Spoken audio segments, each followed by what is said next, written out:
Tom Vanderbilt is an independent writer and currently a fellow in the study center at the CCA. Tom writes, you may know that, on a wide range of topics from design, technology, science, and culture for a wide range of publications, including in random order, Wired, Slate, the London Review of Books, Gourmet magazines, the Wall Street Journal, Men's Vogue, Art Forum, Wilson Quarterly, Travel and Leisure, Rolling Stone, the New York Times Magazine, Cabinet, Metropolis, and Popular Science.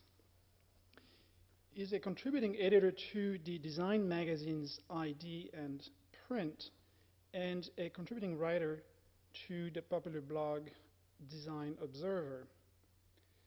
Tom is also the author of Survival City, subtitled Adventures Among the Ruins of Atomic America, published by Princeton Architectural Press in 2002, which he described as an offbeat architectural travelogue of the American secret Cold War past. Also the author of The Sneaker Book, published by the New Press in 1998, described by others as a cultural history of the athletic shoe, available in Italian and Swedish translations. Tom's early writings for the now defunct magazine The Baffler from his native Chicago, and The Baffler was known for its critique of business culture and culture business, have been collected in two anthologies, one named Commodified Your Dissent, subtitled Salvos from the Baffler, and another one, Boob Jubilee, subtitled The Cultural Politics of the New Economy, published respectively in 1997 and 2003. Tom has also contributed essays to a number of books, including The New York Stories, the best of the city section of the New York Times, published by NYU Press, Suppercade, the visual history of the video game age, published by MIT Press, Elsewhere Mapping, University of Minnesota, Quonset Hut, Metal Living for Modern Age, Princeton Architectural Press, The Thinking Fan's Guide to Soccer, Norton, and The World and the Wild by University of Arizona. Tom's most recent book, of which you see a image on the screen, is Maclean's and New York Times current bestseller, Traffic, Why We Drive the Way We Do and What It Says About Us. That has been freshly released by Knopf in the US and Canada, by Penguin in the UK and territories, and by an array of publishers in languages other than English. The Dutch translation is out already, and in alphabetic order, the Chinese, Korean, German, Hebrew, Indonesian, Italian, Japanese, Portuguese, Romanian, Spanish, and Thai translations are in the pipeline. Visually challenged and self-referencing drivers among us can also listen to Tom Random House audiobook, and anyone else can log on to his book's companion blog, howwedrive.com. I have a driving license from Quebec, which was conditioned upon relinquishing my previous driving license from Massachusetts. So it is legal to hold a Canadian passport and an American passport at the same time, but perhaps for reasons alien to road safety, it is illegal to retain both a Canadian and an American driver's license. Perhaps more surprising to me is that as a French citizen residing in Canada, my French permis de conduire entitles me to get a Quebec driver's license with any form of theoretical or practical driving test. I should also add, perhaps, that I had obtained my driving license in France in exchange of a driver's license that I had bought on the black market in India as a member of what Tom calls the bonus group, page 240 in the book. And all this to say that I'm very convinced that traffic reveals why I drive the way I do and what it says about me, so much so that I'd ride a bicycle, actually. Tom has appeared on a variety of radio and television programs, today on CBC and Radio Canada, yesterday on CTV, and previously on NBC's Today Show, ABC News Nightline, NPR's Morning Edition, Fresh Air with Terry Gross, the BBC World Service and The One Show, Fox Business, and CNN Business Today, among others. Tom has kindly accepted to take questions and comments from the audience at the end of his lecture, and he will also be signing his books in the bookstore at the end of his lecture. So now please join me in welcoming Tom Vanderbilt. Thank you, Tom. Thank you for that very thorough introduction and well-rounded. And it's been a pleasure to I've been here a few weeks and been enjoying the resources and the great staff help at CCA. And Montreal is a city that I'm embarrassed to say, even though I only live 50 minutes by flight away, is very new to me. This is really my first time here. So, but I'm already sort of trying to scheme how I might permanently install myself in this installation, in this institution if the election doesn't go the right way in a few weeks, but I'm hoping it will. So, are we all drivers here tonight, mostly? No? And if you are a driver, I hope you did come by public transportation, by the way. Anyway, so, I mean, traffic may seem an unusual topic for an institution dedicated to architecture like CCA, and indeed, as someone who writes most frequently about design and architecture, it was in some ways a strange thing for me to write about. Buckminster Fuller did once observe that automobiles are like part-time dwellings on wheels. But more broadly, we can't think about urban space or any inhabited space without thinking about the traffic environment, which in essence is part of that public space the Danish planner Jan Gehl has called the life between buildings. Okay, so this study is of East Lansing, Michigan, this slide. This was done in the 1970s, and it's quite typical of North American cities and increasingly cities around the world. They found that was nearly 50% of the urban environment was devoted to car space. Closer to home here, here's an interesting bit of re-photography I came across that shows how one bit of Montreal has been transformed over time, kind of a capitulation to the automobile age. And perhaps in this case, we're just trading one bit of pollution for another. Looking at the United States as a whole, there are scarce few places where one will not see or hear or participate in traffic, as this map shows, which shows distance to the nearest road in the continental United States. Traffic affects everything from the social habits of neighbors to the migratory habits of animals. In Toronto, amidst the 160 on-ramp interchanges along the 401 expressway, the architect Jeffrey Thune has calculated there are approximately 8,000 acres of land that are underutilized as a result of its spatial isolation by the interchange configuration. In his novel, this is just another take on that. In his novel Concrete Island, J.G. Ballard sketched the dystopic vision of a modern-day Robinson Crusoe, an architect as it happens, marooned after a crash in one of these spatial dead zones. As Ballard described, a small traffic island, some 200 yards long and triangular in shape, that lay in the waste ground between three converging motorway routes. Now, I'm not suggesting that we inhabit highway interchanges like that character did, but just out of curiosity, you have to wonder how many people could you fit into 8,000 acres in those Toronto interchanges. And the answer is sort of interesting. For sake of comparison, the total lot area of Manhattan is 10,890 acres. So there's basically an entire city sort of lurking in those dead zones of highway interchanges in Toronto. So another way to think about being in traffic on the road is that we're consuming incredible amounts of space, of architecture. We're also consuming incredible amounts of information. One survey found that at 30 miles an hour, we are exposed to more than 1,300 items of information per minute. Every mile, it's been said, we make some 20 decisions. Now, given that a car actually spends more than 90% of its life simply parked, however, motion plays only a small part in the place of traffic in the built environment. In a study of one county in Indiana, Brian Pigeonowski, who's a geographer at Purdue University, found that, parking spaces actually outnumbered drivers in the county by 3 to 1. There were actually more than twice as many parking spaces in the county than there were residents. This image shows that a typical Lowe's big box store, you can see the parking is actually larger than the size of the store itself, which is an interesting comment. Of course, we already sort of know this about the way the car has changed domestic architecture.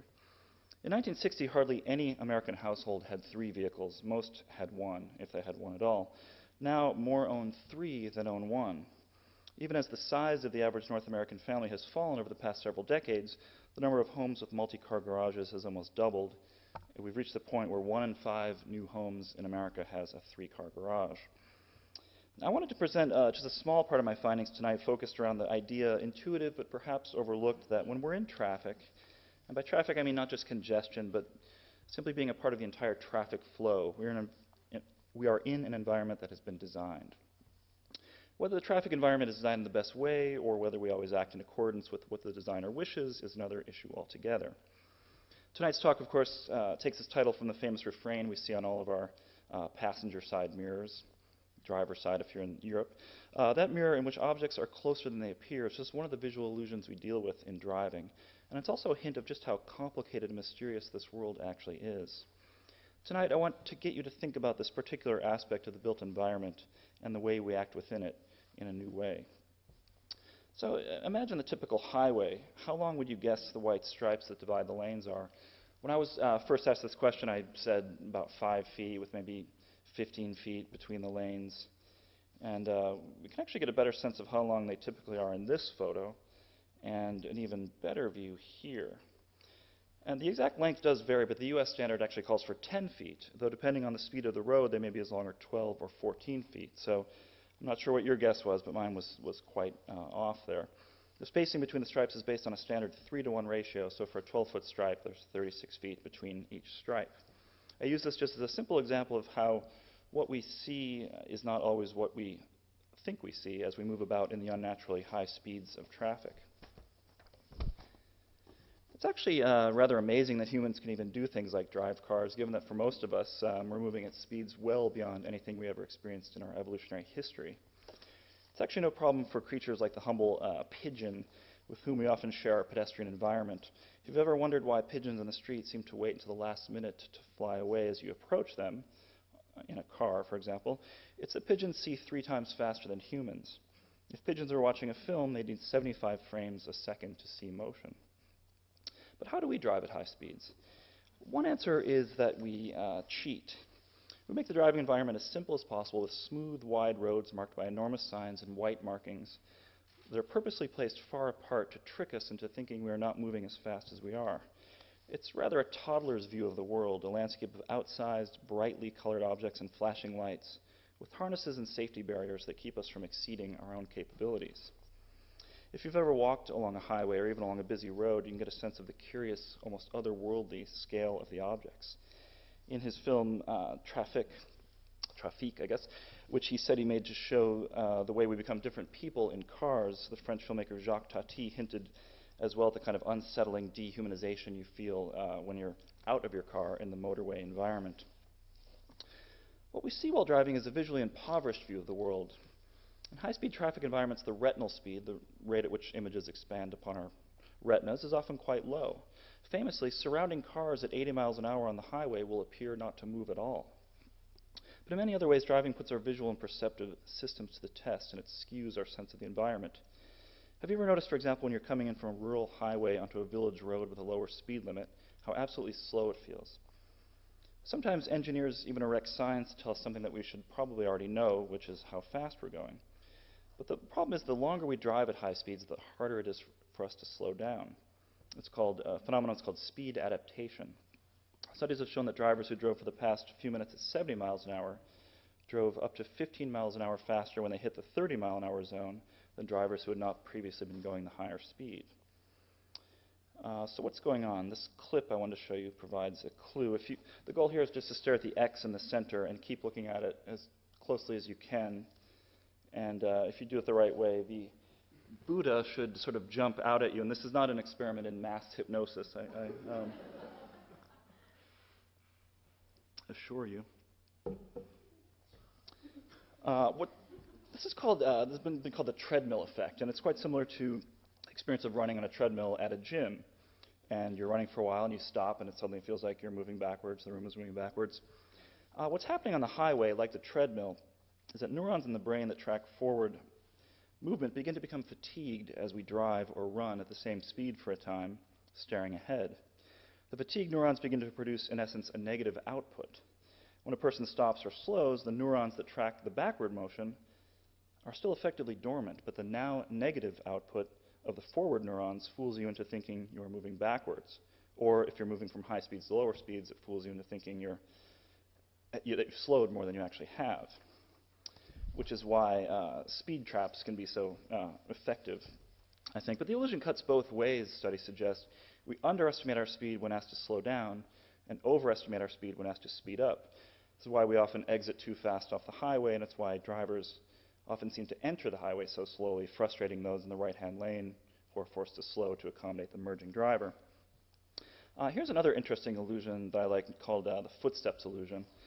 And it looks like these two boxes are moving in shuffling steps when actually they're moving at the exact same speed if you really sort of look. And the reason is that contrast affects our perception of speed. Dark box seems to move faster when it crosses the white sections, while the light-colored box looks faster when it crosses the black sections. The higher the contrast, the faster the apparent motion. And if you're wondering what this has to do with driving, in fog, the contrast of cars, not to mention the surrounding landscape, is reduced. Everything around us appears to be moving more slowly. We seem to be moving more slowly through the landscape. This clip uses a white scrim to simulate fog. And if you're like most people, you'll find the second clip, actually, second part of this actually looks a little bit slower. And if it doesn't look slower to you, you have special powers, I guess. But the idea that we're not aware of this discrepancy is suggested in studies showing that while drivers tend to slightly reduce their speed in foggy conditions, they don't do so by enough to ensure a safe margin, even when special warning signs have been set up. Drivers may even feel more comfortable staying closely to the vehicle ahead of them so they do not lose them in the fog. But given the perceptual confusion, this is exactly the wrong move. I just want to show you one more kind of illusion that presents a real problem on the roads. Researchers have long been puzzled about the relatively high number of drivers killed while crossing railroad tracks. This is even when visibility was quite clear and there were many warning signals in place. So you're wondering, how could a driver not see something as loud and as large as a train? One answer is that you may have crossed that set of tracks 300 times in the last year and never seen a train, even when the signals were flashing. So on the 301st trip, did you simply not expect it? This might be known what is called a looked but did not see crash. And the phrase hints at the gap that can exist between our understanding of the external world and what's actually out there. This was neatly demonstrated in a famous experiment by cognitive psychologist Daniel Simons. I'm not sure if any of you have seen this video of the famous gorilla video, but he asked observers to count the number of basketball passes this group was making under different conditions, wearing different types of clothing and such. Halfway through, a man in a gorilla suit strolls in the middle of it, beats his chest, sort of growls, and then walks off. Half the people who watch the video do not see the gorilla, including myself. And I'm sorry, I've just spoiled the surprise if you wanted to watch the video, but now you'll see the gorilla. But if you're not aware that you're supposed to see the gorilla, you might not see the gorilla. So another problem, as this clip shows, though, is that we make poor judgments about just how far away that approaching train may be. The thing to observe here is that this train doesn't really seem to be drawing any closer until the last few seconds of its approach. This is from the National Transportation Safety Board, by the way. What's going on here is that at higher speeds, we can't begin to appreciate the change in viewing angle until what's called the time to collision is incredibly short. And you'll see that's a very sort of nonlinear process there. We try to estimate the speed of something coming toward us by how quickly it grows in size, but that nonlinearity throws us off. This is also a problem we have when trying to judge the distance of oncoming cars or motorcyclists. It's sort of a similar phenomenon happens with parachutists. It's called ground rush. The ground doesn't seem to be coming any closer until the very last few seconds when suddenly it looms up into view. Back to the train, though, there's also a problem that we have in judging that we judge large objects to actually be moving more slowly than smaller objects, as any trip to an airport will indicate. Even experienced pilots fall for the illusion that jumbo jets are moving more slowly than smaller airplanes, even though, of course, they are not. Airline pilots have actually been susceptible to another illusion as well. When the Boeing 747 was introduced, pilots seemed to be taxiing too quickly down the runway. On several occasions, they even damaged the landing gear. Why? The new cockpit was twice as high as the old one, meaning that the pilots were getting half of what's called optical flow at the same speed. They were basically going faster than they thought they were. As this next slide shows, this sort of phenomenon can occur on the road as well. These two photos, which were given to me by a former engineer at General Motors, were taken from the exact same distance from the car ahead. What's happening in the bottom one, the reason it looks actually further away, is that the driver is seated, I think, on some phone books. He's actually a little bit higher. Basically what happens, the more of the road you can see, the further away objects ahead of you actually look. Studies have shown that drivers seated at that higher eye height but not shown a speedometer will drive faster than those at the lower eye heights. Studies have also shown, perhaps not surprisingly, that SUV and pickup drivers drive at excessive speeds more than others. You may be wondering what could be done to combat all these illusions, what information the driver could be given to make them behave better. The first instinct, I think, is to reach for that familiar tool, the traffic sign. Perhaps we just need to work on the legibility and visibility of signs. It's a laudable goal. There's just a few problems. Often, it's not visibility per se that's the problem at all. For example, try to remember the last time you saw while driving a sign like this. Chances are you will not remember, but if you can, now try to remember what you did when and if you saw it, apart from what we did as children, which was make jokes about slow children, but maybe that's an American thing. I don't know. Did you suddenly slow? Did you scan for children? If you are like most people, you actually did nothing. You may not have understood what it was asking you to do, which is actually rather common. In one study, subjects were shown a watch for fallen rock sign. They were split equally between those who said they would look for rock falling at the moment and speed up, versus half who said they would slow down and look for rocks already on the road. So perhaps what we really need is something like this. So one reason you probably did nothing when you saw the sign is that maybe no children were playing, and if there were children playing, hopefully you saw them before you saw the sign. This light is... These children at play signs have not been shown to reduce speeds or accidents, and yet most traffic departments will not put them up. Yet why do we seem to see so many? City governments usually put them up in response to complaints by neighborhood residents that people are speeding down their streets. As I'll discuss shortly, this is rather putting the cart after the horse, as the sign is telling the driver one thing and the street is telling them another. It also raises the question, are we supposed to drive safely here and then not pay attention everywhere else? In the US, drivers similarly see signs of warning of deer crossings. In Tunisia, they might see camel crossings.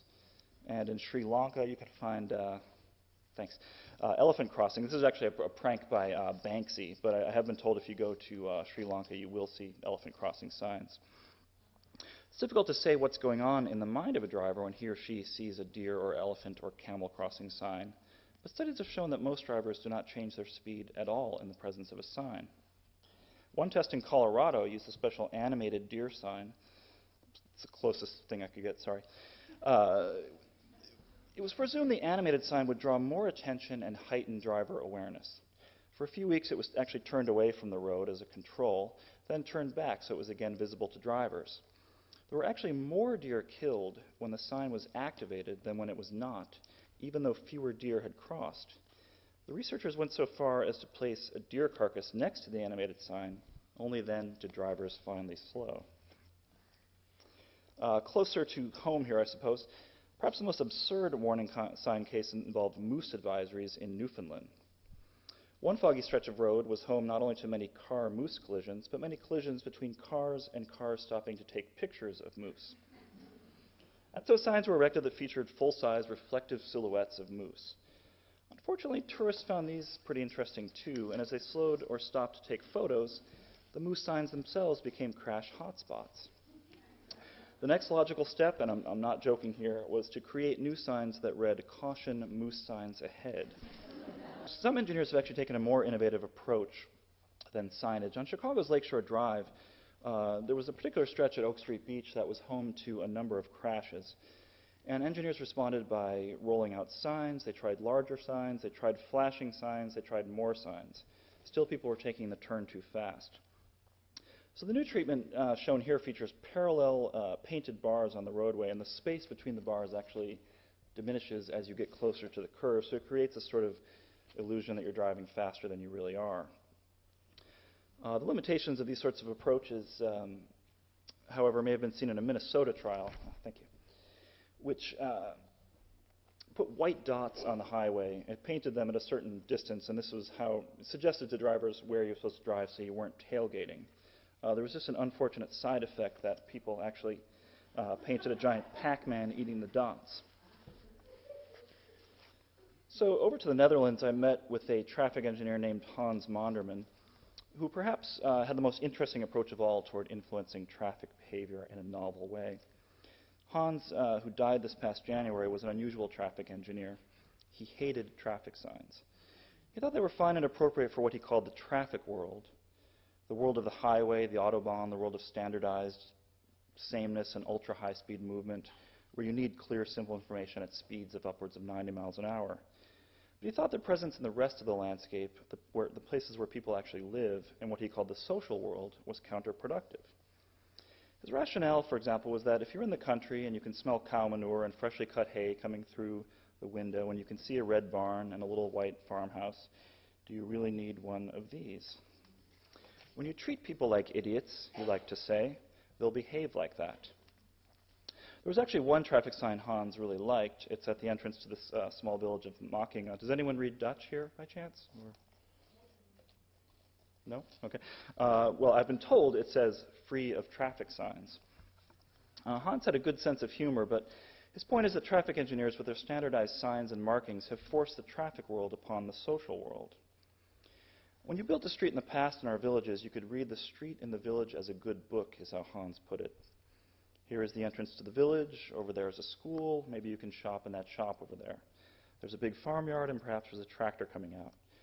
Then, he said, the traffic engineers came and they changed it into an absolute uniform piece of space. A curious fact about traffic signs is that they basically exist for strangers. Dennis Wood, a geographer in North Carolina, has obsessively mapped his neighborhood, Boylan Heights, for years. Everything from which people put pumpkins on their porch during Halloween to where the most graffiti appears. This image, like the earlier one, is the space devoted to cars in the neighborhood. And here he also mapped where the most traffic signs were. It turns out they were on the streets that carried the most traffic through the neighborhood. They were for people who didn't live there. And here he mapped police calls, which actually correspond to the same streets with the most traffic signs, so it's debatable whether they were actually doing any good. In Monderman's view, drivers are no longer taking cues from the social lives of villages and towns and cities, but from the signs, which have become such a part of our world that we don't see them anymore. Suddenly, a small town's main road has become just another segment of the highway passing through with only a few small signs to tell anyone otherwise. Hans faced this problem a number of years ago in a small Dutch village where he had been called in to fix a familiar problem. Residents were complaining about cars speeding through town. Now, speeding, of course, is a universal problem. People have tried various measures to stop it, ranging from this campaign in Australia, which plays upon male insecurity, to this campaign in Denmark, which actually featured topless Danish models holding speed limit signs by the roadside to get drivers' attention. There was an interesting tactic in England, which the residents erected so-called scare cars on the side of the road to get drivers to slow down. This one was kind of great because it was a so-called Polish plumber who was, because Poland's economy is now doing better than England's, was headed back to Warsaw, so you could pick him up if you wanted. In Japan, they tried the so-called melody road, on which the user can only generate a special tune if you drive over grooves in the road at a certain speed. For an engineer like Hans, the traditional method might have been to throw some speed bumps in the road. But speed bumps don't really often do much except irritate people and make them drive faster between the bumps. And anyway, bumps were falling out of favor with the Dutch traffic officials. So what could he do? As it happened, the village was consulting with some architects on ways to make the village look more village-like. What a thought. It occurred to Hans that the village road might be made part of that strategy. Here's a photo of what the road used to look like. And you can see all the traditional elements of the traffic world here: white stripes, asphalt, anonymous, and not essentially different from the section of road outside the village. And here's what Hans did. He got rid of the centerline stripes, replaced the asphalt with red-colored paving blocks, just about eliminated the curb, and introduced a differently colored, slightly curved gutter, which is actually safe to drive on. As he put it, the road looked to be 5 meters wide, but had all the possibilities of 6. The results were striking. Without bumps or flashing warning signs, drivers had slowed, so much so that his radar gun couldn't even pick up their speeds. Rather than clarity and segregation, he had created confusion and ambiguity. As it seemed more dangerous, drivers acted more safely. They slowed.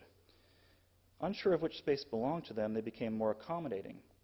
And rather than give drivers a simple mandate of behavior, say a speed limit sign or a speed bump, he had, through the new road design, subtly suggested what the proper course of action was.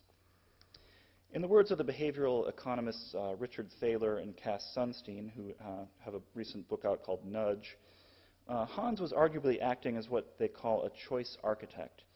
Rather than strictly telling people what to do, he was suggesting the proper course of action, giving them a nudge in the proper direction, which would still allow you to do the wrong thing, but the theory is that kind of overwhelmingly yet subtly forces you to do the right thing. Thaler and Sunstein have a favorite example of this sort of thing, which is at Amsterdam's Schiphol airport in the men's bathroom. Apparently the management was upset with having to constantly clean up the results of men's careless behavior in the urinal area, let's say. So rather than put up signs, please urinate in urinal or some such, they added this small graphic image near the center of the urinal. Apparently men found the target irresistible. Almost immediately the bathrooms became cleaner places. So maybe it's just the Dutch who are clever at this sort of thing. But back to Hans. Hans had done something else. He used context to change behavior. He had made it look like a narrow lane in a village, not simply a traffic way through some anonymous town. The idea of using context to change behavior might seem obvious to designers or architects, but as drivers, it can often seem counterintuitive. White lines on the road, for example, are commonly thought to be a fundamental element of a safe road. Indeed, on high-speed roads, they are essential. It's easier for drivers, of course, to drive at high speeds without crashing into each other or running off the road by having a consistent sense of your lane position. Think of that moment when you're approaching a toll booth, when the road opens up into a vast alluvial gulf of tolls. Here you want lines. In fact, as this lovely image from The Onion satirical newspaper suggests, you may even want further separation on those sorts of highways. But what about the roads with those 30-mile-an-hour speed limits, the sorts of places where people live? Don't we still need white stripes to keep people in their own lanes and prevent them from smashing into each other? A study in England looked at two similar roads, one with center lines and a narrower road on which the line had actually been removed. Drivers actually did a better job of staying in their own lane on the road with no center line. Even though the road with no center line was more narrow than the road with lines, vehicles still managed to stay farther away from oncoming vehicles than on the road with lines. They also tended to slow down in the face of oncoming traffic. What was going on? Apparently the drivers were not using the road markings, but using their brains, and the results, far from chaos, seemed to indicate more order. What white lines do is enable drivers to drive faster and intentionally or not closer together. As this slide indicates, research has found that drivers tend to give cyclists more space as they pass when they are on a street without bicycle lanes. The white marking seems a subliminal signal to drivers that they need to act less cautiously, that it's the edge of the lane and not the cyclist they need to worry about. By contrast to those English roads, here's a photo of a typical sort of street found in a new suburban development. This street actually doesn't have white lines either, but look at how absolutely wide this street is. And the reason streets, especially in America, are so wide is that, in the opinion of traffic engineers, they're safer. Wider streets means it's harder for you to run into something. But wider streets, which have less optical flow, also present the visual illusion of driving slower. So what happens? Because the road is telling them so, people start speeding through the neighborhood, residents are afraid to cross the street, and in the end they ask for things like speed bumps and slow children signs to be put in.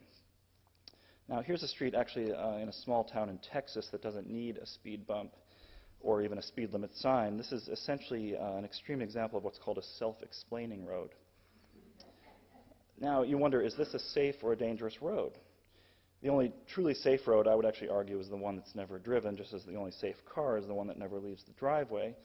And even in the driveway, there's about 200 people in the US who are killed there every year, but we won't get into that. But it's all about context. This street is relatively safe if you drive in an appropriately safe manner. But traffic engineers, especially in the past, have tended to hate trees. They think of them as dangerous, and they are when someone rams into one at high speed. For years, they recommended that even residential streets should be stripped of trees, or that they should be moved away from the street in what they call the forgiving road. They even recommended that sidewalks be put between the street and the trees, thus freeing drivers to hit pedestrians instead. Here you can see this is how this is replicated in the current environment. The light posts are placed behind the sidewalks, with that very principle in mind. But trees, in addition to doing things like providing shade and raising the real estate values of the streets that they're on, are a wonderful traffic calming device. They make roads look more narrow than they really are, which again lowers speeds, which, wouldn't you know, it tends to make roads not more dangerous, but safer. Oops. Well, Eric Dumbaugh, who's a researcher at Texas A&M University, studied this stretch of road of trees along a road through the campus of Stetson University in Florida. It's lined with mature trees a few feet from the road. In the 4 years he studied the road, there was not a single crash. He found that most cars actually travel at or even below the 30-mile-an-hour speed limit, which for the U.S. is somewhat remarkable. The hazards are the safety device. Drivers left with little room for error seem quite capable of not making errors, or at least driving at a speed that would help forgive their own error. Another traffic engineering staple is what's known as sight distance. This means you can give drivers enough of a view of an intersection or the road ahead so that they can stop in time. Again, this is good on the high-speed highway or at a busy thoroughfare, but what about those smaller neighborhood streets?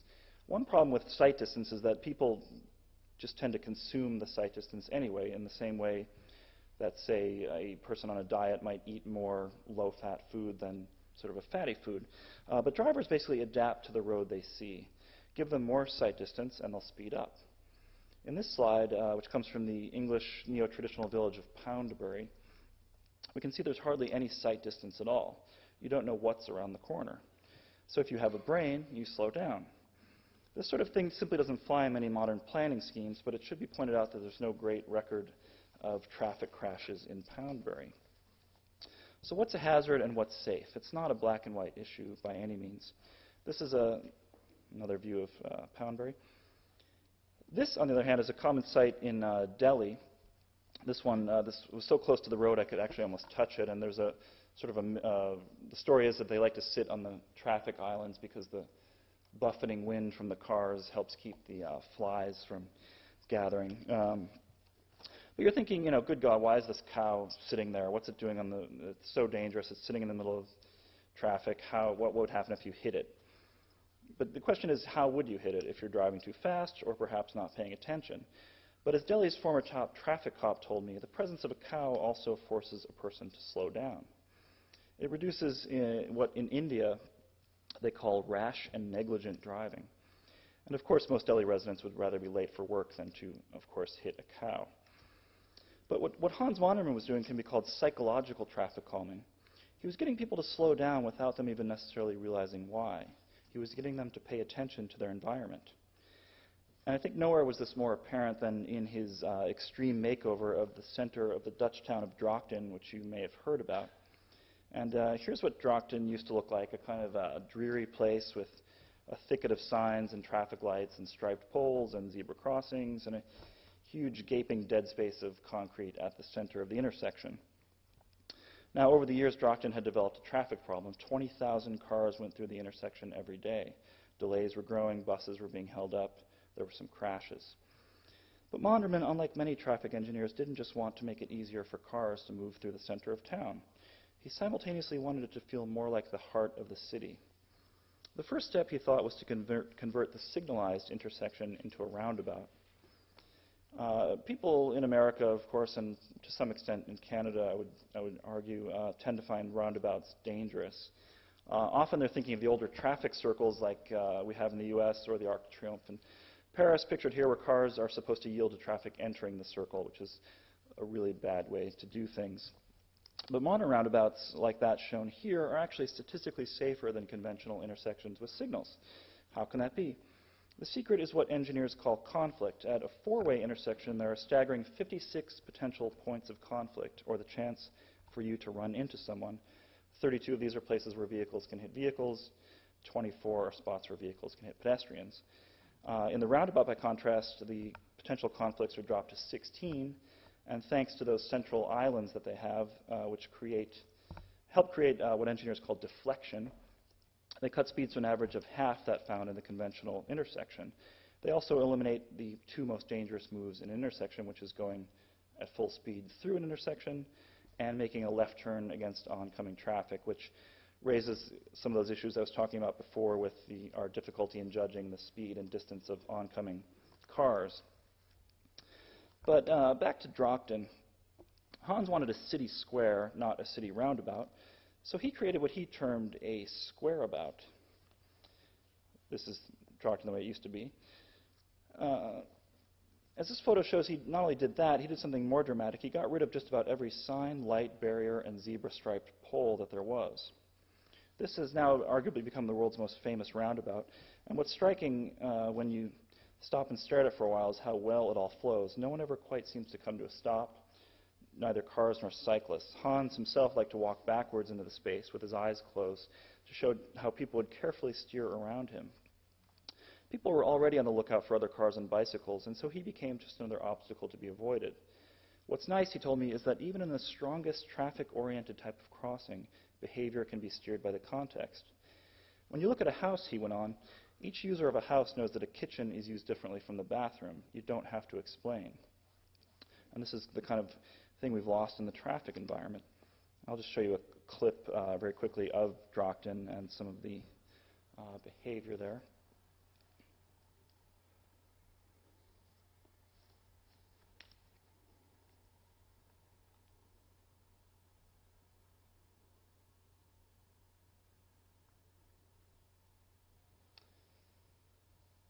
So, it looks a bit like anarchy, and this is the Netherlands, mind you, it's not New York City.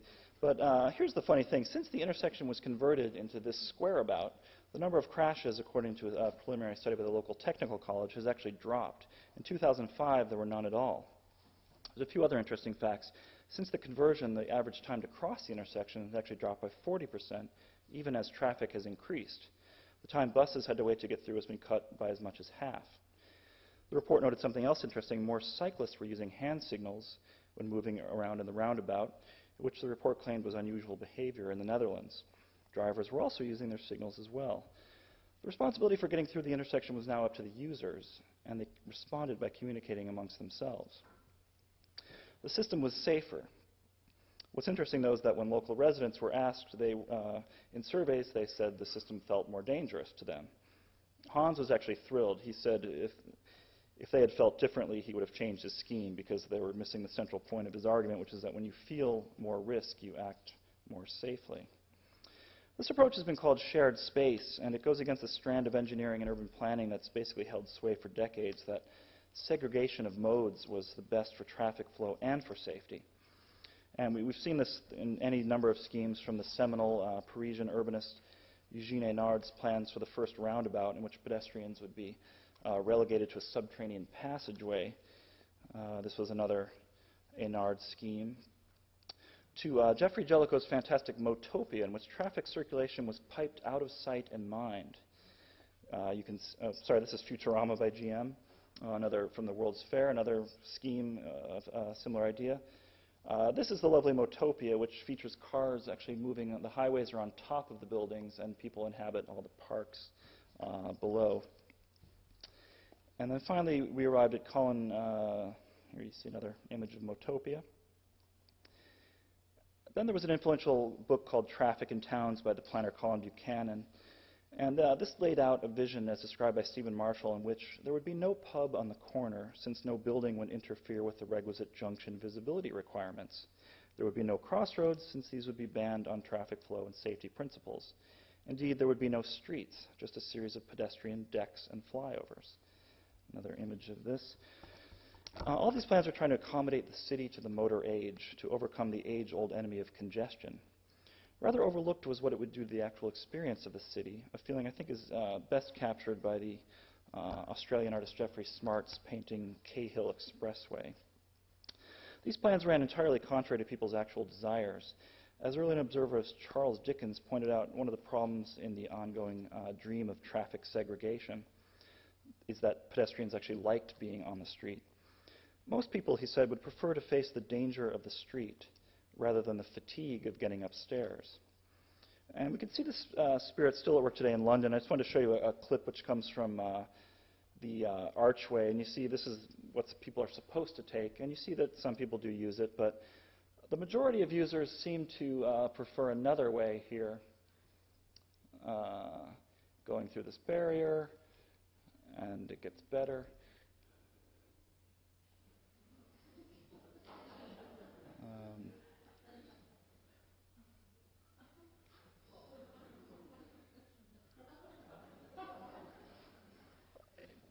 You know, what's interesting about this road, too, is that the safety record is supposedly actually not that bad, which gets into something I'll bring up in a moment here.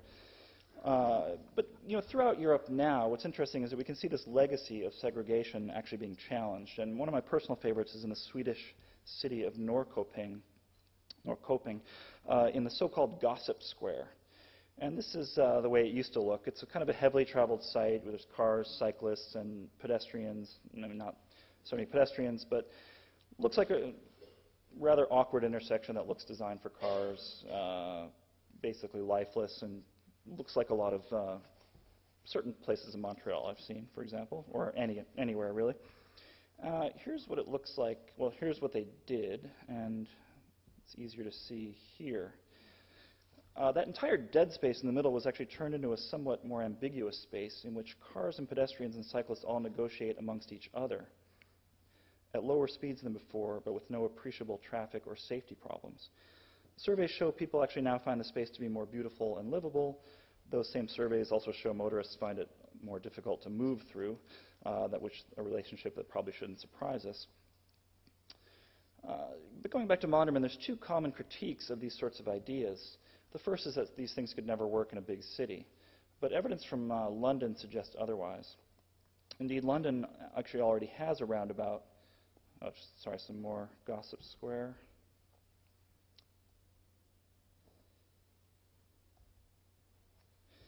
So this is the Seven Dials in the Covent Garden area of London, which is sort of one of my favorite urban spaces in the world. People gather here, eat lunch, and they're just mere feet from traffic. People actually seem to feel so safe in the Seven Dials that they even feel compelled to sleep off the previous night's revelry within feet of traffic. But a better example is Kensington High Street, which is a bustling thoroughfare in London filled with cars and pedestrians. And this is how it looked a few years back. You see the ugly pedestrian barriers, the confusing sign that essentially tells pedestrians, I think, that there's no traffic signal. I'm not sure. In this photo, you can see the railings. Sorry, that's before and after. So these railings were put up with sort of the best of intentions to make pedestrians safer.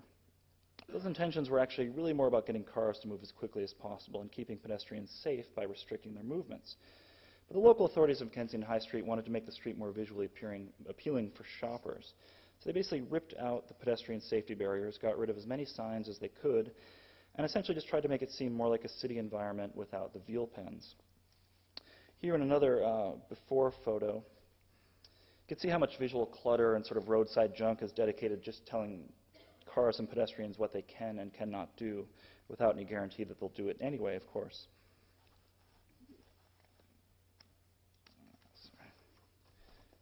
Here's another after. And you can see here the railings have been removed and many of the signs as well.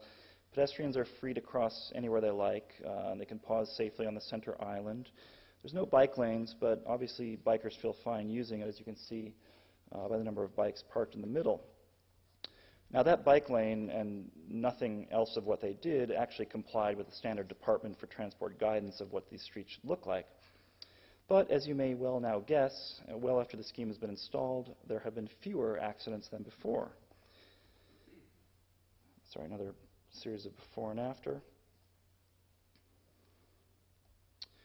So why did Kensington High Street actually get safer when they took out all the safety devices? Part of the reason seems not to have to do with better behavior. In fact, more pedestrians now cross outside of the crosswalks than before, but simply that car speeds, which are, after all, the fundamental cause of all traffic danger, have been reduced. And they've been reduced precisely because it now feels like the kind of place where you have to navigate carefully. You may be thinking that this is bad, that jaywalking is dangerous, but I might only point out that jaywalking, which when it was first used was used to refer to a rube from the country who didn't actually know how to navigate in the city. But this word was given sort of a boost into the mainstream of the English language by the burgeoning automobile lobby, which was actually seeking to shift focus away from cars as the source of urban danger onto pedestrians. This story is told in a fascinating book by the historian Peter Norton called Fighting Traffic. But another example of this counterintuitive behavior comes from a study Tova Rosenblum did in some neighborhoods of Tel Aviv. She looked at the way pedestrians acted in a more orthodox neighborhood and then the way they acted in a more secular neighborhood. Two neighborhoods were otherwise quite alike physically and in terms of traffic flow and volumes. But what was different is that people tended to jaywalk much more in the orthodox neighborhood. She speculated this was because they lived their lives according to a higher authority, less than the laws of the traffic police. But what's curious is that this more dangerous behavior in the orthodox neighborhood, as this caption indicates, didn't actually seem to result in a poorer safety record. So another big critique, though, with the Monerman idea is that such things could never work in the U.S. or other places. It's true that to do something like remove the signs from a busy intersection and get bicyclists and cars to move smoothly through, one needs strong social norms in place, the sort that say it's not acceptable to drive like a maniac or bicycles have as much right to the street as cars. Because, as this image from Shanghai shows, without norms in place, even signs aren't much good at trying to influence behavior. But norms are also driven by context, and as good designers and architects know, people tend to act the way the physical and social cues of a well-designed place suggest. I just wanted to close with one last example, which is the impromptu grass parking lots at county fairs, where there are no stop signs, no speed limits, no markings, maybe just some kids with flags telling you where to find parking. But people by and large drive and walk in a cautious manner, and there is, as far as I know, no great epidemic of traffic fatalities in county fair parking lots. So the next time you're in traffic, take a look at the design environment around you. What are the signs telling you? What is the road telling you? What is your mirror telling you? And just remember, it's all a little bit more complicated than it may appear. And let's do what the signs tell us and stop. So, thank you very much.